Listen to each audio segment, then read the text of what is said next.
মনে রাখবেন, রমজানকে যে কদর করে না, রমজানেও যে গুনাহ করে, রমজানেও যে জাহান্নাম থেকে বাঁচার চেষ্টা করে না, রমজানেও যে জান্নাতের আমল করার চেষ্টা করে না,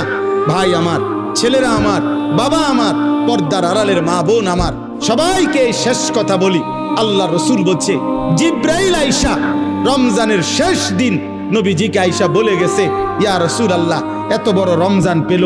ইফতার, সাহারি, তারাবি, এতেকাফ, শবে কদর, প্রতি ঘন্টা মিনিটে এত মাফ নেওয়ার সুযোগ থাকার পরেও যেই নাফরমান জাহান্নাম থেকে বাঁচার চেষ্টা করে নাই, গুনাহ থেকে আল্লাহর কাছে মাফ নেয় নাই, জান্নাতের